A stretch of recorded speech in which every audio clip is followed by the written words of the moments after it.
The first time I saw him, he was bathed in what photographers call the golden hour, that magical time when daylight softens everything it touches. I had been in Lancaster County for less than a day, my camera equipment still packed in my rental car, my documentation project on Amish agricultural practices barely begun. Even now, I can recall the exact quality of that late afternoon light as it filtered through the wooden slats of the Yoder family's barn, catching dust motes and turning them into floating embers. He didn't notice me at first. I stood in the doorway, letter of introduction from my university professor clutched in my sweating palm, watching him fork hay into a stall. His movements were fluid, practiced. The kind of physical knowledge that comes from doing the same task since childhood. His broad shoulders shifted beneath a simple blue shirt, suspenders taut against his back.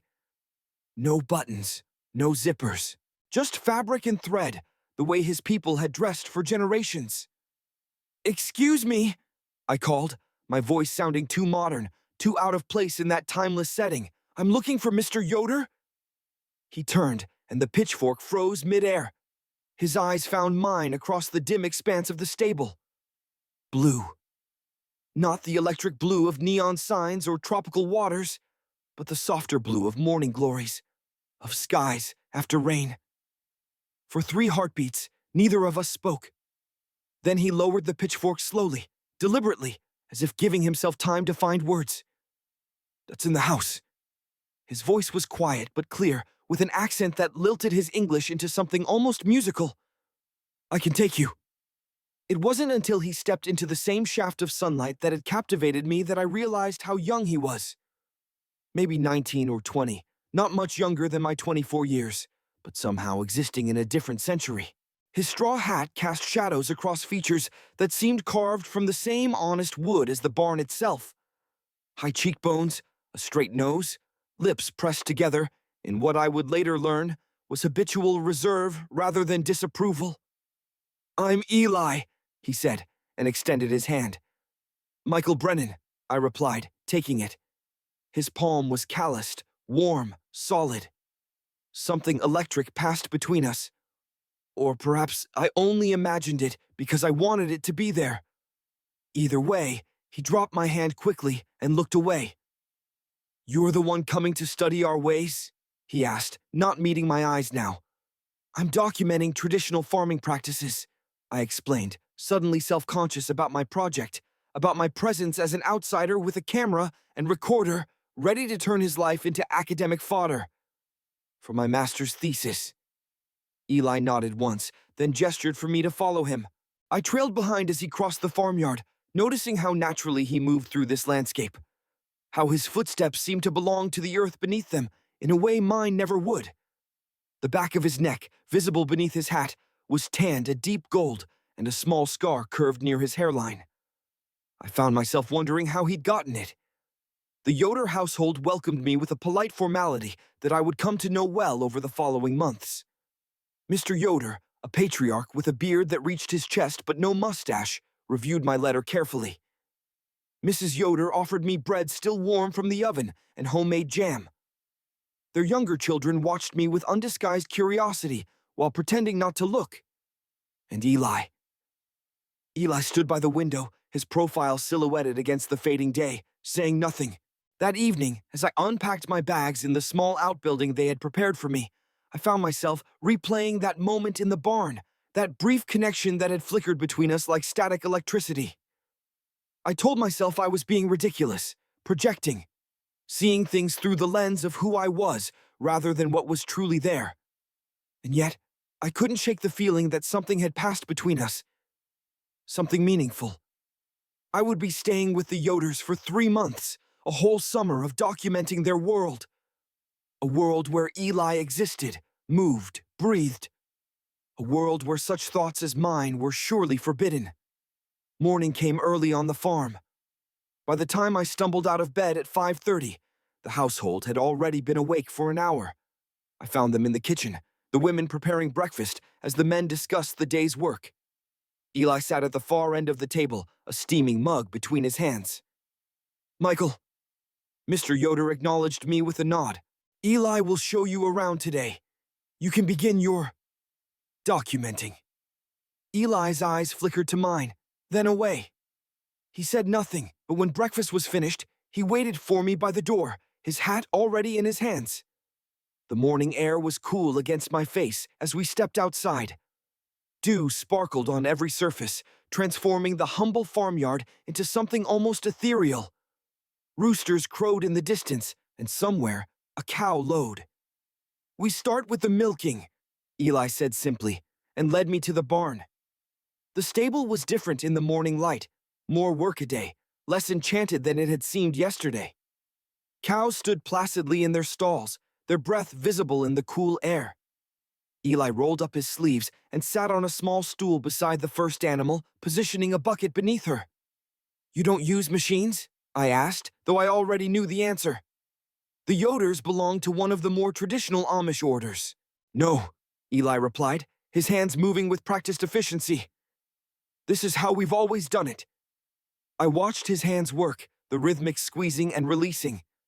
There was an intimacy to it that made me glance away, as if I were witnessing something private. Instead, I busied myself setting up my camera, asking permission before I captured each shot. "Why do you want to know about our ways?" Eli asked suddenly, his voice so soft I almost missed it beneath the sounds of the animals. I looked up from my viewfinder to find him watching me, his expression unreadable. "Because they're disappearing," I said honestly, "because the world is changing so fast, and someday people might forget that it was ever possible to live like this." His eyes held mine, steady and searching. "And is that good or bad? The forgetting?" The question caught me off guard with its unexpected depth. "Bad," I said finally. "I think it's bad to forget that there are different ways to be human." Something shifted in his face then. A softening around the eyes, perhaps, or a slight relaxation of his mouth. He nodded once, then turned back to his work. Later, as the sun climbed higher, we moved to a section of fence that needed repair. Eli carried tools and fresh-cut lumber with ease, while I trailed behind with my camera equipment. He worked methodically, removing damaged posts and setting new ones with a strength that made the difficult task look effortless. I took photos for a while, then set my camera aside. "Can I help?" He looked surprised. "You know how to mend fences?" "No," I admitted, "but I can learn." For the first time, I saw the ghost of a smile cross his face. "Yeah, you can learn." He showed me how to hold the post while he drove it into the ground, how to stretch the wire without cutting myself, how to secure it properly. We worked side by side as the morning grew warmer, shedding our jackets as we moved down the line of fence. At one point, our hands brushed as he passed me a hammer, and I felt that same current run between us. This time, I was certain he felt it too, because he pulled away quickly, his ears turning pink above his collar. "Sorry," he murmured, though there was nothing to apologize for. "It's okay," I replied, though there was nothing to forgive. We continued working in silence, but the silence had changed. It had texture now, weight. It carried meaning. When noon came, we walked back to the house for the midday meal. The family ate together, the conversation flowing around us in Pennsylvania Dutch and English. I noticed how Eli spoke little, even in his native tongue. He kept his eyes on his plate, answering directly when spoken to, but offering nothing more. Mrs. Yoder served us generous portions of chicken, potatoes, and fresh vegetables. As I complimented the food, I caught Eli watching me from the corner of his eye. When I turned toward him, he looked away quickly, but not before I saw something in his expression. A curiosity, perhaps, or a confusion that mirrored my own. After lunch, Eli's father assigned him to the eastern fields, while I was invited to observe the younger boys learning to handle the plow horses. I spent the afternoon taking photos and notes, but my thoughts kept straying to Eli, wondering what he was doing, if he was thinking of me at all. It was ridiculous. I had known him for less than 24 hours, and yet I couldn't shake the feeling that we had recognized something in each other, something that transcended words. As the days passed, I fell into the rhythm of farm life. Each morning, I woke before sunrise to join the family for breakfast. Each day, I documented different aspects of their work: the careful cultivation of the fields without modern machinery, the preservation of food in the kitchen, the craftsmanship that went into maintaining buildings and equipment. And each day, I found reasons to be near Eli. Sometimes it was legitimate. I needed to photograph the tobacco drying or capture the technique used to harness the workhorses. Other times, I manufactured excuses, volunteering to help with whatever task had been assigned to him. If he suspected my motives, he never said so, but slowly, carefully, he began to talk to me. I learned that he was the eldest of 8 children, that he had never traveled more than 50 miles from where he was born, that he had a talent for training horses that even his father acknowledged was exceptional. He told me these things in pieces, in fragments offered during long afternoons of shared labor. One evening, about 2 weeks into my stay, I sat on the porch of my small outbuilding, writing in my journal as the day faded. I had taken to recording not just observations for my thesis, but personal reflections as well, thoughts I could share with no one else. Eli helped deliver a foal today, I wrote. His hands, usually so strong, became incredibly gentle. He whispered to the mare in Pennsylvania Dutch, words I couldn't understand, but whose meaning was clear in their tone. Comfort. Encouragement. The same hands that can drive fence posts into hard ground cradled the newborn foal with a tenderness that made my chest ache. He says little, but when our eyes meet, it says everything. I heard footsteps and looked up to see Eli approaching, a lantern in his hand. I closed my journal quickly, feeling heat rise to my face. "It will rain tonight," he said, gesturing to the darkening sky. "I brought you this, in case the power goes out." "Thank you," I said, taking the lantern. Our fingers brushed, and neither of us pulled away immediately. "Would you like to sit for a while?" I wasn't sure what made me ask. In the 2 weeks I'd been there, Eli had never lingered after his chores were done. He always returned to the main house, to his family, to the safe boundaries of his world. But tonight, he hesitated. "For a little while," he finally said, and lowered himself onto the step beside me, leaving a careful distance between us. We sat in silence as the fireflies began to rise from the grass, their lights blinking on and off like earthbound stars. The air was heavy with impending rain, thick with the scent of soil and growing things. "Do you ever wonder what else is out there?" I asked quietly. "Beyond Lancaster County?" Eli was quiet for so long I thought he might not answer. When he did, his voice was low, almost a whisper. "Sometimes. But it doesn't matter what I wonder. This is my place." "You could leave," I said, then immediately regretted it. Who was I to suggest such a thing? To casually propose the abandonment of everything he knew, everything he believed? "No," he said simply. "I couldn't." The silence stretched between us again, but it wasn't uncomfortable. It was a silence full of unspoken thoughts, of questions neither of us knew how to ask. "Your world is very different from mine," I ventured finally. "Ja. Very different. Do you ever wonder about my world?"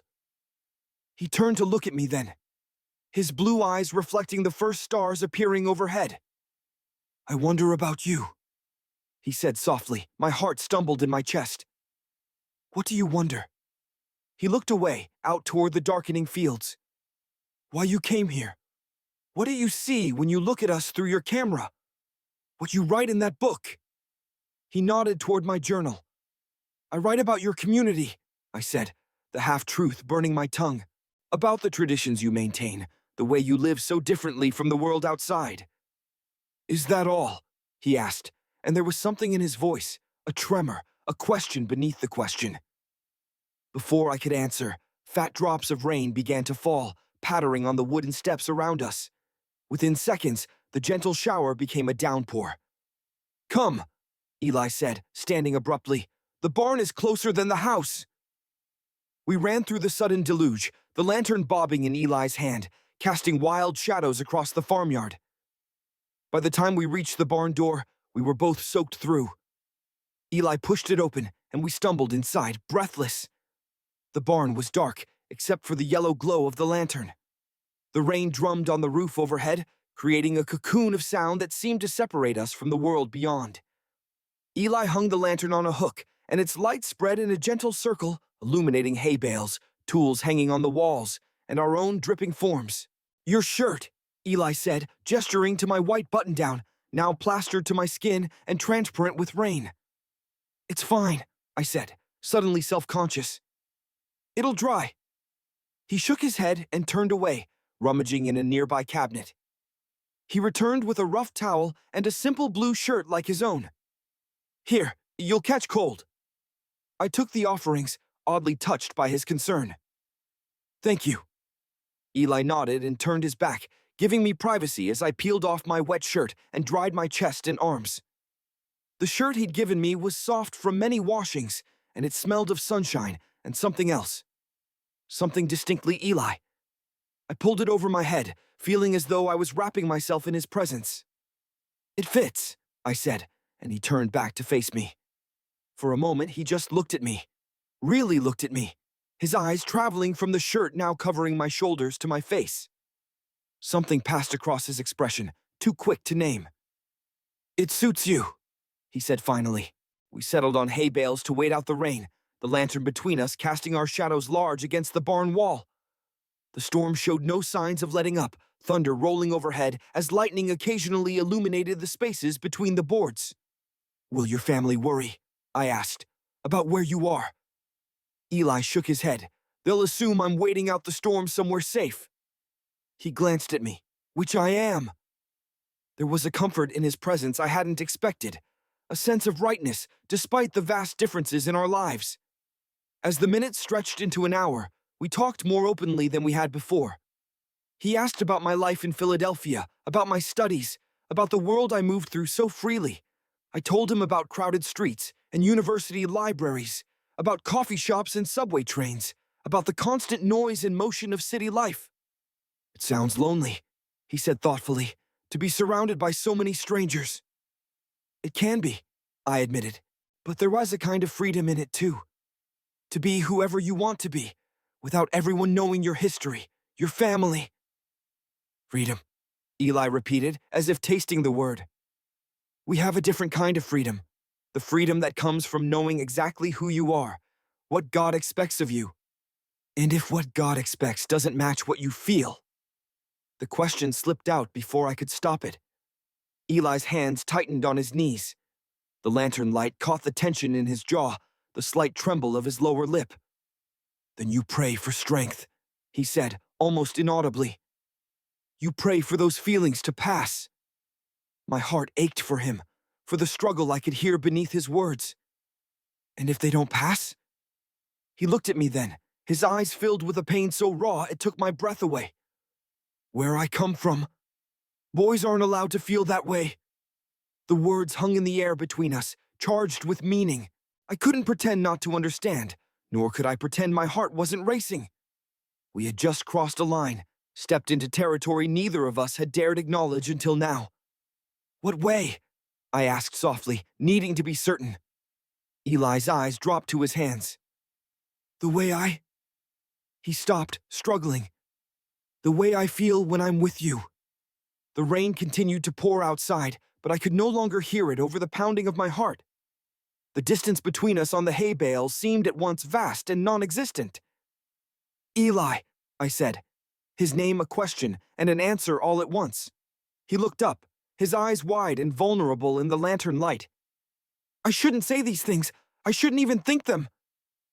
But you do think them, I said, my voice barely above a whisper. So do I. We stared at each other across the small space between us, neither moving, both aware that whatever happened next would change everything. The lantern flickered between us, shadows dancing across his voice highlighting the conflict there, fear and longing, and something that looked almost like hope. He stood suddenly, crossing to the barn door and pulling it open a few inches. Rain blew in as he peered out into the darkness. It's letting up, he said, his back to me. I should go. I stayed where I was, knowing that pushing him would only send him running further. Eli, I said again, softly. He turned, and the look on his face broke my heart. I can't, he whispered. Whatever this is, I can't. And then he was gone, slipping out into the rainy night, leaving me alone in the barn with the slowly dying lantern and the weight of words we'd both finally spoken aloud. For 3 days after that night in the barn, Eli avoided me. He took his meals earlier or later than mine, volunteered for tasks in the furthest fields, and never met my eyes when we passed each other in the farmyard. The distance hurt more than I cared to admit, even to myself. I continued my work, photographing and interviewing other family members, adding to my growing documentation of Amish agricultural practices. But my heart wasn't in it. I found myself watching doorways, hoping Eli would walk through them. I found myself lingering in places he might pass, hoping for even a glimpse.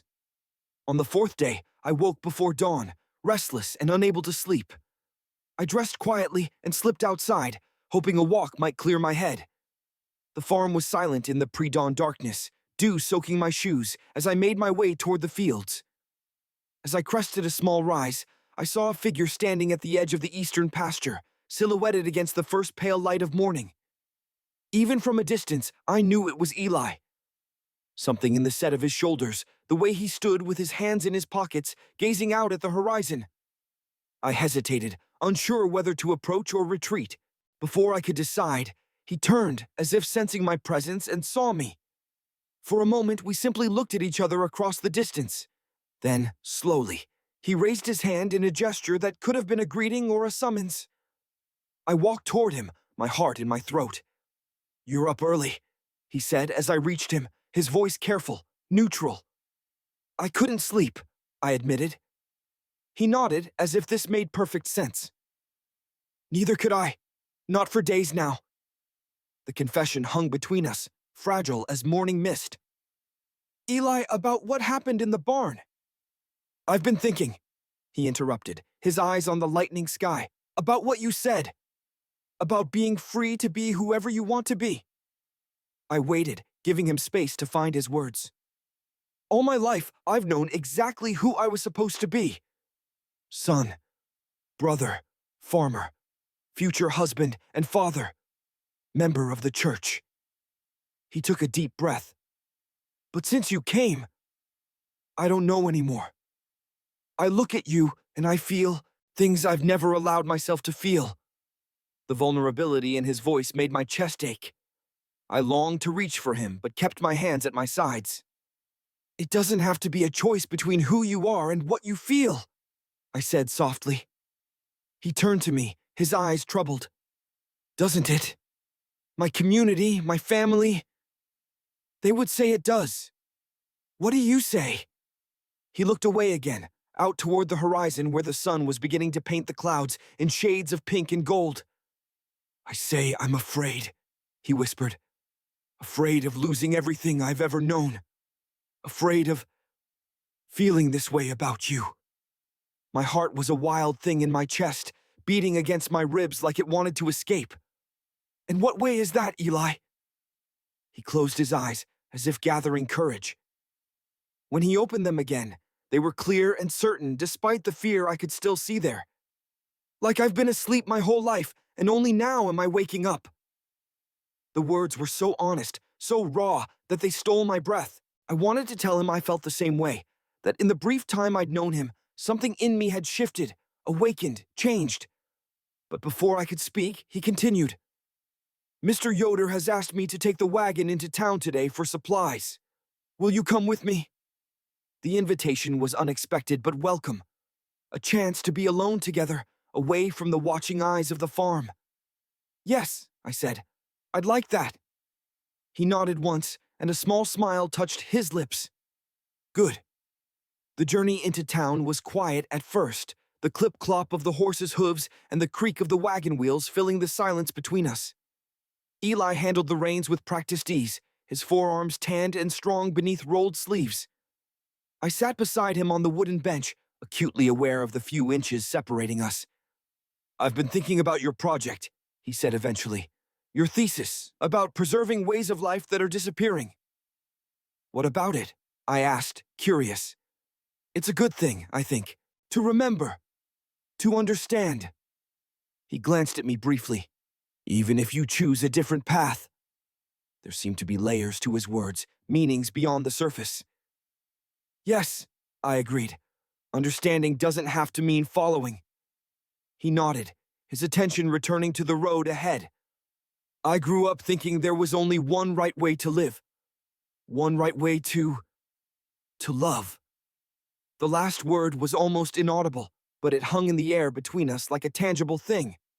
And now? I asked carefully. His hands tightened on the reins. Now I'm not so sure. We reached town by mid-morning.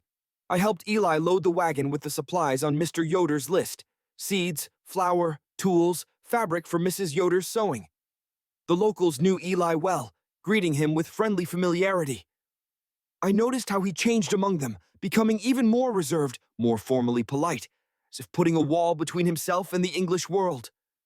As we were preparing to leave, Eli paused outside the general store. "Wait here," he said, and disappeared inside. He returned minutes later with something hidden in his palm. "What's that?" I asked as we climbed back onto the wagon. He didn't answer until we were out of town, the horse plodding steadily along the country road. Then he opened his hand to reveal a small notebook, bound in simple brown leather. "For you," he said shyly. "I noticed your journal was almost full." The small gift touched me deeply. Not just the thoughtfulness of it, but what it represented. He had been watching me, noticing details, caring enough to act on them. "Thank you," I said, taking the notebook. Our fingers brushed, and this time, neither of us pulled away immediately. The contact was brief, but deliberate, a tiny acknowledgement of whatever was growing between us. We stopped for lunch by a small stream, letting the horse drink while we sat on the grassy bank. Eli had packed a simple meal: bread, cheese, apples, which we shared in companionable silence. The day was warm, the sky a perfect blue overhead. "Will you tell me about your family?" I asked as we ate. "Not for my thesis, just for me to know." He looked surprised by the question, but began to speak. He told me about his mother, whose garden was her pride and joy. About his father, stern but fair, who had taught him everything he knew about farming. About his younger siblings, each with their distinct personalities and talents. He spoke with an obvious love that made me ache with longing for that sense of belonging. "And you?" he asked when he'd finished. "Your family?" "My parents divorced when I was 12, I said. "My mother lives in Boston now with her new husband. My father's still in Philadelphia. We're not close exactly, but we talk sometimes." "That sounds lonely," he said, echoing his comment from the barn. "It can be," I admitted, "but I have friends. Good ones." "And someone special?" The question was hesitant, his eyes fixed on the grass between us. "No," I said. "Not for a while now." He nodded, and I thought I saw relief in the set of his shoulders. In our way, marriages are arranged, not forced, but guided. Parents help find suitable matches. Compatibility is more important than feelings.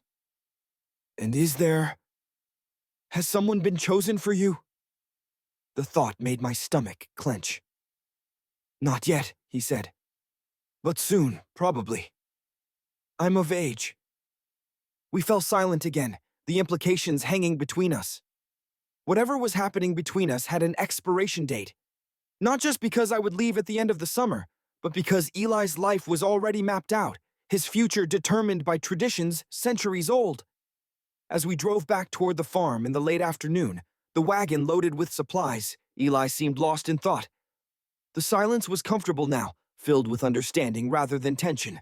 The countryside rolled by, golden in the late-day sun, and I found myself wishing the road would stretch on forever, that we could just keep driving, away from expectations and obligations and the lives that separated us. "I'll have to deliver these supplies to the house," Eli said as we approached the farm. "But afterward, could you meet me in the barn? There's something I need to show you." My pulse quickened. "What time?" "After evening prayers. 9 o'clock. "I'll be there," I promised. Evening seemed to take forever to arrive. I ate dinner with the family, then retreated to my outbuilding, watching the clock as I pretended to organize my notes. At 8:45, I slipped out into the darkness, making my way across the silent farmyard to the barn. Eli wasn't there yet. I sat on a hay bale, the same one from the night of the storm, and waited. The barn was dark except for a shaft of moonlight streaming through the high window, painting a silver rectangle on the wooden floor. At precisely 9 o'clock, I heard the door creak open. Eli entered, carrying a lantern. He closed the door carefully behind him and turned to face me. "You came," he said, as if he'd been afraid I wouldn't. "Of course."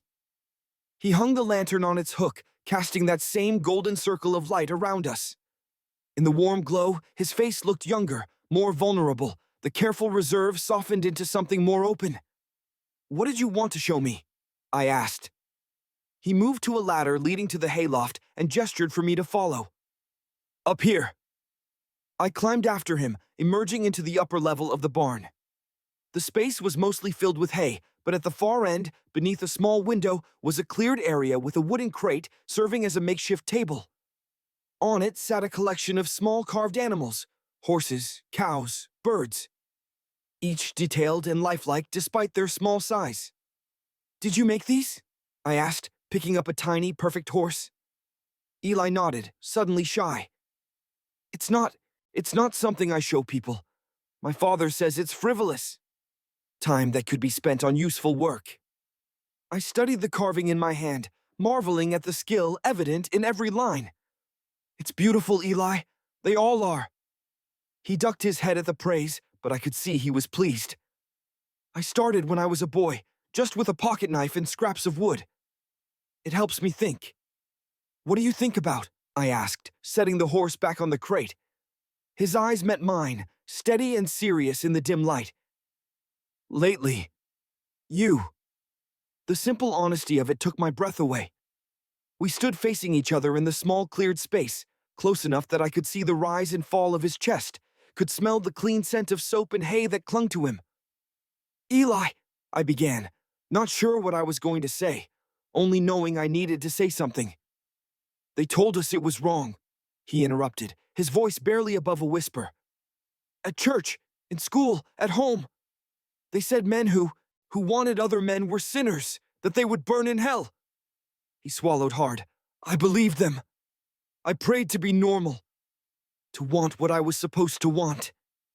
My heart ached for him, for the inner conflict I could hear in every word. "And now?" I asked softly. "Now I look at you, and I don't know how something that feels this right could be wrong." His voice broke on the last word. I took a step closer, close enough to feel the warmth radiating from him. "Eli, whatever you're feeling, you don't have to act on it.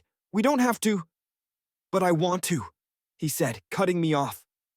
His eyes were bright with unshed tears, and something else. Determination. "God help me, Michael, I want to." Rain began to patter on the roof above us, an echo of that first night, as if the universe were giving us permission to pick up where we'd left off. The sound enclosed us, wrapped us in a bubble of privacy and possibility. Eli reached out slowly, his hand trembling slightly, and touched my cheek. His fingertips were rough from work, but his touch was infinitely gentle, as if he feared I might break or disappear. "He said Amish don't love like that," he whispered, his gaze dropping to my lips. "But I can't stop thinking about you." Time seemed to stop as he leaned forward, hesitating when his face was just inches from mine. I could feel his breath, warm against my lips, could see the question in his eyes, part fear, part hope, part longing. And then, with a courage that humbled me, he closed the final distance between us. The world fell away.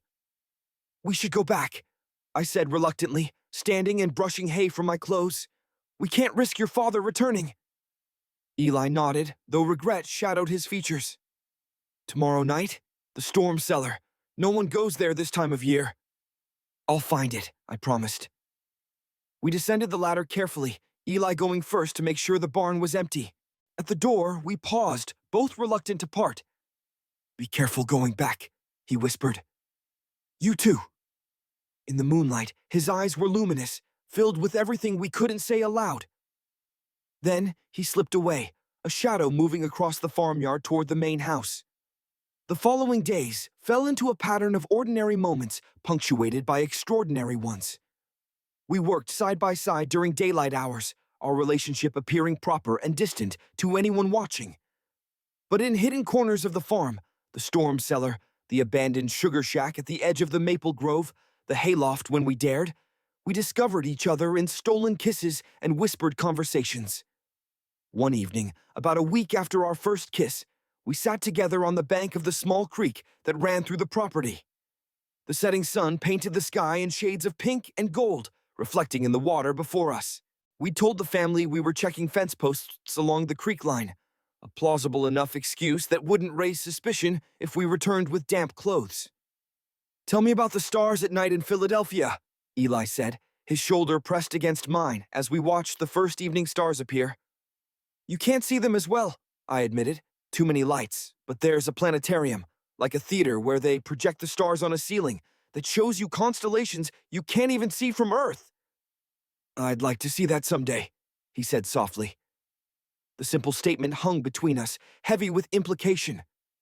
For Eli to see a planetarium would mean leaving everything behind: his family, his community, his entire way of life. "Eli," I began, not sure what I wanted to say. "Shh," he interrupted, taking my hand in his. "I know, I'm not making any promises I can't keep. Just dreaming a little." The vulnerability in his voice made my chest ache. I squeezed his hand, wishing I could offer more than temporary comfort. "Dreams are important," I said finally. He turned to look at me, his expression serious in the fading light. "Before you came, I didn't allow myself to dream. It hurt too much, wanting things I couldn't have. But now?" "Now?" I prompted when he fell silent. "Now I can't stop," he admitted. "I dream about a different life. About being with you." The words stole my breath. We had carefully avoided talking about the future, about what would happen when my research ended and I returned to Philadelphia. The unspoken understanding had been that our time together was limited, precious because of its brevity. "What would that look like?" I asked carefully. "Being with me?" He looked away, out over the creek where fireflies were beginning to rise from the grasses along the bank. "I don't know. I try to imagine it, living in a city, among the English, being open about how I feel, but it's like trying to picture a color I've never seen." I nodded, understanding. "It would be hard. Different from everything you know." "Yes," he agreed. And yet... His eyes found mine again, steady and clear despite the fear I could see within them. "And yet sometimes I think it might be worth it. To be free. To be myself. To be with you." The admission hung between us, fragile and terrifying in its implications. I wanted to pull him into my arms, to promise him that everything would be okay, that we would find a way. But I couldn't. The choice before him was impossibly difficult, and no amount of reassurance from me could change that reality. "Whatever you decide," I said instead, "whatever path you choose, I'll respect it. I'll understand." He nodded, gratitude filling his expression. "Thank you," he whispered. Then, after a moment, "We should head back. It's getting dark." As we walked side by side toward the farmhouse, our hands occasionally brushing, I found myself torn between hope and dread. The possibility that Eli might choose to leave with me was both exhilarating and terrifying. I wanted him in my life. God, how I wanted that. But I couldn't bear the thought of being responsible for his separation from everything he held dear. Is it wrong to want him to want more? The question turned in my mind. As we parted ways at the edge of the yard, Eli heading toward the house while I continued to my outbuilding. Was I being selfish, hoping he would choose me over his family, his faith, his entire way of life? There were no easy answers, no clear path forward that wouldn't involve pain for one or both of us. All we had was the present, these precious, stolen moments that might have to last a lifetime. The next day brought a change in routine. Mr. Yoder announced at breakfast that there would be a community gathering that evening, a barn raising for a neighboring family whose structure had been damaged in a recent storm. "You're welcome to join us, Michael," Mrs. Yoder said kindly. "It would be a good opportunity for you to observe our community working together." "I'd like that," I said, glancing at Eli, who sat with his eyes carefully fixed on his plate. "Thank you." The day passed slowly as we completed our chores, the anticipation of the evening gathering creating a buzz of energy throughout the farm. By late afternoon, we were loading tools into the family's larger wagon, preparing for the short journey to the neighboring property. "We won't be able to meet tonight," Eli murmured as we worked side by side, his voice pitched low so that only I could hear. "I know," I replied, equally quiet. "It's okay." He glanced at me, a flicker of something like regret crossing his face. "These gatherings usually last late into the night. Everyone will be watching." I nodded, understanding his warning. At a community event with dozens of eyes around us, we would need to be especially careful. No lingering glances, no accidental touches, nothing that might give away the truth of what existed between us. The barn raising was unlike anything I had ever witnessed.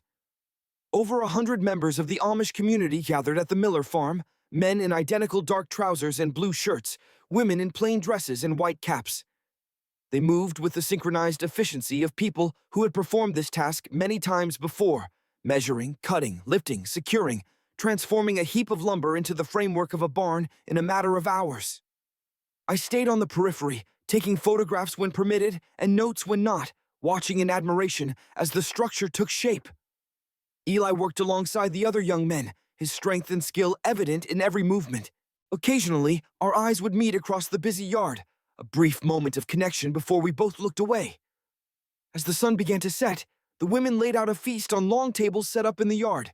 Roast chicken, potatoes, vegetables fresh from the garden, pies of every description. We ate family style, passing dishes around tables crowded with people of all ages. I found myself seated with Mr. Yoder and several other elder men of the community answering questions about my research while trying not to let my gaze wander too often to where Eli sat with the younger men. After the meal, as twilight deepened into night, lanterns were lit and hung from poles around the yard. Work on the barn continued by their golden light, the men determined to complete the basic structure before departing. The women gathered in small groups, talking quietly as they supervised children playing tag in the open spaces between tables. I was helping to move empty dishes back to the washing station when I felt a presence beside me. Eli stood there, a stack of plates in his hands, his face carefully neutral. "Enjoying the gathering?" he asked, his voice politely distant, as if we were mere acquaintances. "Very much," I replied, matching his tone. "It's remarkable to see everyone working together like this." He nodded, his eyes briefly meeting mine before sliding away. "It's who we are," he said simply. "No one stands alone here." The statement carried a weight I couldn't miss, a reminder of what his community meant to him, of what he would lose if he chose to leave. Before I could respond, a voice called out, "Eli, we need you for the center beam." He gave me a brief nod and was gone, disappearing into the bustling activity around the barn frame. I watched him go, a hollow feeling in my chest, wondering if I had just witnessed a decision being made. The remainder of the evening passed in a blur of activity and noise. I continued to help where I could, aware of Eli's presence across the yard, but unable to speak with him again.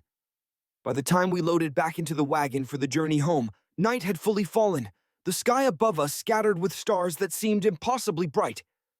The Yoder family was quiet on the drive back, tired from the long day of physical labor. Eli sat across from me in the wagon bed, his face in shadow, unreadable in the darkness. When we reached the farm, everyone dispersed quickly to their respective beds, murmuring quiet goodnights as they went. I lay awake in my small bed for hours, staring at the ceiling, replaying the moment in the yard. It's who we are. No one stands alone here. The simple truth of Eli's statement echoed in my mind. His community offered something I couldn't, a sense of of continuity, of absolute certainty about one's place in the world. How could I compete with that? How could I ask him to give it up? I must have fallen asleep eventually, because I awoke to a soft tapping at my door. Dawn was just beginning to lighten the eastern sky as I stumbled to answer it, confused and disoriented. Eli stood on my threshold, hat in hand, his expression grave. "Walk with me," he said simply. Please. I nodded, pulling on a shirt and shoes before following him into the misty morning. We walked in silence toward the eastern fields, dew soaking our pants legs as we moved through the tall grass. The world was quiet except for the occasional call of an early bird, the entire farm still slumbering around us. When we reached the edge of the cornfield, Eli stopped, turning to face me. His eyes were red-rimmed, as if he hadn't slept, and the sight of him so clearly troubled made my heart ache. I couldn't sleep, he said, confirming my suspicion. I kept thinking about yesterday, about what I said to you. About no one standing alone, I supplied. He nodded. Yes, and I realized it's true, but it's also not the whole truth. He took a deep breath, as if gathering courage. Because I've always felt alone, Michael. Even surrounded by family, by community. I've always felt like there was something wrong with me, something missing. The vulnerability in his voice made me want to reach for him, but I held back, sensing he needed to say this without interruption. Until you, he continued, his voice dropping to almost a whisper. With you, I don't feel alone. With you, I feel whole. Like the person God truly meant me to be. My heart hammered against my ribs. Eli, let me finish, he said gently. Please, I need to say this. I nodded, falling silent. I don't know what to do, he admitted, his voice breaking slightly. I love my family. I love my community. The thought of leaving them, of being cut off from everything I've ever known. He shook his head, pain etched in every line of his face. But the thought of never seeing you again, of going back to pretending, of marrying a girl from the community and living a lie for the rest of my life. His voice trailed off, and he looked away, toward the horizon where the sun was beginning to rise. I waited, giving him space to find his words, though every fiber of my being wanted to pull him into my arms, to promise him that somehow everything would be okay. If they ever find out, he said finally, his voice barely audible, I won't be allowed to come back, to my family, to my community. Everything I've ever known would be gone. The starkness of his reality hung in the air between us, impossible to argue with or ameliorate. I reached for his hand then, unable to keep from touching him any longer. His fingers entwined with mine immediately, warm and solid against my palm. I would never ask you to make that choice, I said softly. Not for me. He looked at me then, his blue eyes bright with unshed tears. But what if I want to? What if I'm tired of hiding, of pretending to be someone I'm not? The question hung between us, heavy with implication. I wanted to offer reassurance, to tell him that whatever he chose, it would be the right decision. But I couldn't. There was no path forward that wouldn't involve sacrifice and pain. Whatever you decide, I said instead. I'm here. Now, for as long as you want me to be. Something in his expression shifted, a softening around his eyes, a loosening of the tension in his jaw. He squeezed my hand once, then let it go as the sound of the farmhouse door opening in the distance reached us. Meet me tonight, he said quickly. The barn. After everyone's asleep. I nodded, and he gave me a final look before turning and walking toward the house, his figure silhouetted against the rising sun. I watched him go, my heart full of conflicting emotions, hope and fear, joy and sorrow, all tangled together in a knot I couldn't begin to unravel. The day passed in a haze of anticipation and dread. I went through the motions of my research work, taking photographs and notes that I knew would need to be revised later when my mind was clearer. Eli worked with his father in the far fields, out of sight, but never out of my thoughts. By the time night fell, I was a bundle of nerves, pacing my small room as I waited for the farmhouse lights to go dark. When the last window finally went black, I gave it another half hour before slipping out into the night, making my way carefully to the barn. The door was already unlatched, swinging open silently at my touch. Inside, a faint glow emanated from the hayloft. I climbed the ladder, my heart in my throat, not knowing what I would find, what decision Eli might have reached during the long hours of our separation. He sat cross-legged on a blanket spread over the hay, a lantern burning low beside him. He looked up as I emerged into the loft, his face solemn in the golden light.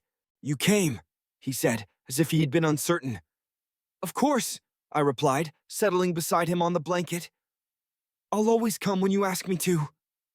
A small smile touched his lips at that, though it didn't quite reach his eyes. Outside, I could hear the patter of rain beginning to fall on the roof, a gentle summer shower that deepened the sense of intimacy in our hidden space. "I've been thinking all day," Eli said, his voice low and measured. "About us. About the future."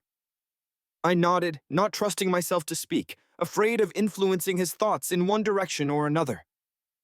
"I've never felt about anyone the way I feel about you," he continued, his eyes fixed on his hands in his lap. "It's like waking up, like seeing colors after a lifetime of gray." My heart swelled at his words, even as I recognized the but that would surely follow. "But I'm afraid," he admitted, confirming my expectation. "Not just of being shunned, of losing my family. I'm afraid of your world, Michael, of not knowing how to live in it, of being a burden to you, of you realizing I'm not what you want once the novelty wears off." The vulnerability in his confession caught me off guard. I had been so focused on what he would be giving up that I hadn't fully considered how terrifying the prospect of my world must be to him. "Eli," I said softly, reaching for his hand. "There's nothing novel about how I feel about you. It's the most real thing I've ever experienced." He looked up at me then, his eyes searching mine. "Really?" "Really," I confirmed. "And as for not knowing how to live in my world, we'd figure it out together, step by step." He nodded slowly, some of the tension leaving his shoulders. "I still don't know what to do," he admitted, "but I know I'm not ready to say goodbye. Not yet." Outside, the rain began to fall harder, drumming on the roof above us in a soothing rhythm. Eli shifted closer, his shoulder pressing against mine. "I don't know how this ends," he whispered, his fingers entwining with mine. "But if it's with you, maybe it's worth everything." The simple declaration, offered with such honest vulnerability, made my chest ache with a mixture of joy and fear. I turned to face him, framing his face between my palms, looking into his eyes that reflected the golden lantern light.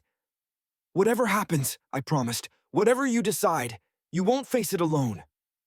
He nodded, leaning forward to rest his forehead against mine as the storm continued outside, cocooning us in our private world for a little while longer. The remaining weeks of summer passed in a bittersweet haze of stolen moments and mounting tension. As my departure date approached, a quiet desperation crept into our meetings, each kiss, each touch, each whispered conversation carrying the weight of our uncertain future. One evening, about a week before I was scheduled to leave, Eli and I sat in our usual spot by the creek. The setting sun painted the water with streaks of gold and crimson, a beauty that felt almost painful against the ache in my chest. "I've been thinking," Eli said, breaking the comfortable silence between us, "about what happens next."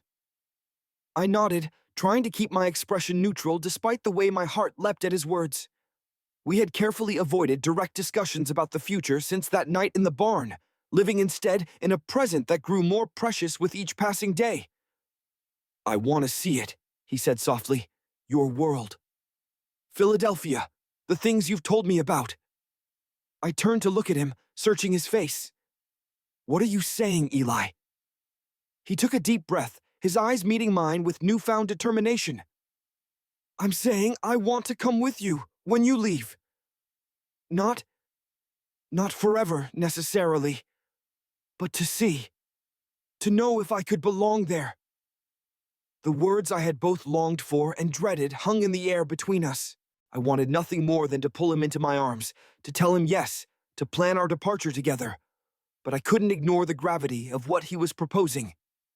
"Are you sure?" I asked, my voice hardly more than a whisper. "Do you understand what that would mean? For your family? Your community?" "I've thought of nothing else for weeks," he admitted. "I know what I'm risking. But I also know what I'm risking if I stay and never know what might have been between us." I reached for his hand, entwining our fingers. "They might welcome you back, if you decided to return. But they might not. He nodded, his expression solemn. I know, that's why I need to be sure. To see your world before I decide whether I can leave mine behind forever. The honesty in his voice moved me deeply. He wasn't making promises he couldn't keep, wasn't declaring certainties that didn't exist. He was asking for time, for space to discover who he truly was and what he truly wanted. When? I asked simply. The night before you leave, he said. I'll tell my parents I'm staying with a cousin in the next district, helping with their harvest. It will give me a few days before they realize I'm gone. The plan was simple but effective. By the time the Yoders discovered Eli's deception, we would be in Philadelphia, far beyond their reach. Are you absolutely certain this is what you want? I asked, needing to hear it once more. His eyes, when they met mine, were clear and steady despite the fear I could still see within them. I'm terrified, he admitted. But yes, I'm certain.